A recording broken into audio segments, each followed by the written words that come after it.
Well, hello there, over 50 friends. Mark Tennepak with you with your AI tip of the week. This week, using AI to help you make better decisions.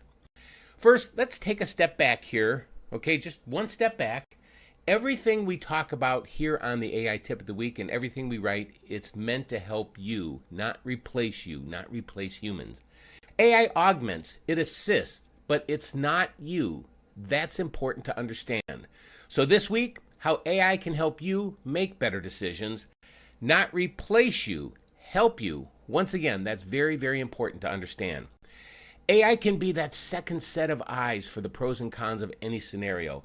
If you have a strategic plan for a business and you want a second set of eyes on that, pros and cons, it could do it. If you have a paper you're writing, some research you're doing, it can help you with those second set of eyes.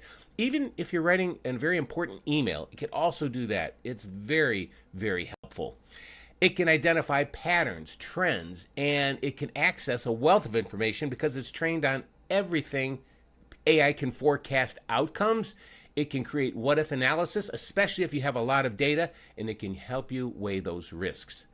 AI can challenge your thinking, and it should, to help you become a better critical thinker and make better decisions. And the best part, you can create your own AI coach for practically any topic, any scenario. And in this case, we're going to create an AI coach to help you make better decisions. Okay, let's try this prompt. And at this point, you might want to pause the video, take a screenshot of the prompt, upload that to AI and have it translate that for you, and then you can run it. So here's the prompt. Act as an expert business coach who specializes in helping senior leaders with better decision making. I work in a senior position in human resources at a small to medium-sized construction company who builds homes. That's the scenario I used. Draft a brief proof of concept to present to management for AI adoption, focusing on key benefits, potential ROI, and addressing leadership concerns about cost and training, and do that in simple terms. So I ran this prompt, and not bad. You have a nice little AI adoption proof of concept outline with an objective, why now, give some really good bullet points, reduce repetitive administrative work, improve workforce planning and scheduling, strengthen communication between field and office teams, list some key benefits in a nice little table there, what the area is, an example use case, return on investment figures, you want to check these, don't forget, AI can make mistakes and it can hallucinate, and then you can just fill in your own numbers. You can address leadership concerns, some questions they have, it has a nice little table with that.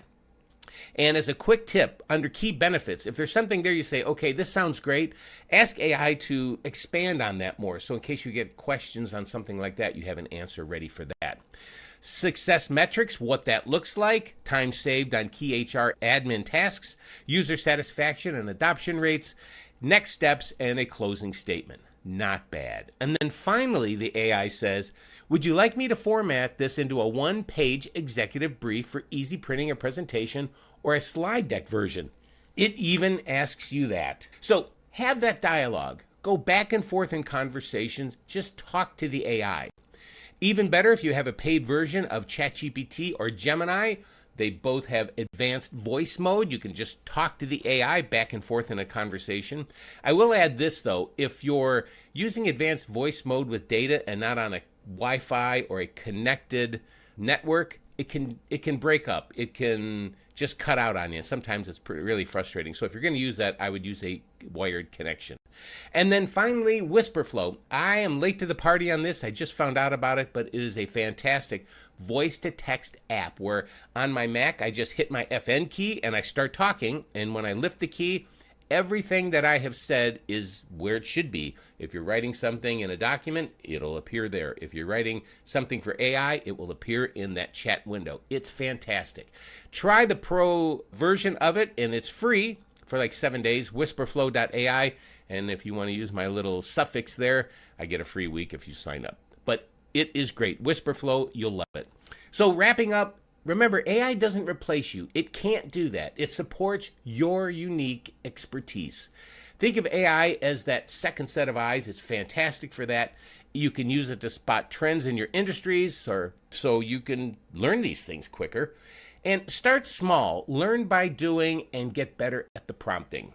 So it's your turn. And try that AI business coach prompt or coach on any topic. Get a new perspective on AI and what these models are capable of doing. It's fascinating. Have that back and forth conversation with ChatGPT or Gemini. Let it be that personal advisor for you. And use AI to spot trends, forecast outcomes, and test any decisions before you act to help you make smarter decisions. So I want to hear from you. Mark@marktenet.net. What did you think of this? Have you tried it? And if you want to connect on the socials, I am at LinkedIn. I am at Mark E. Tenet. Till next time, keep prompting, and I'll see you next time. Take care.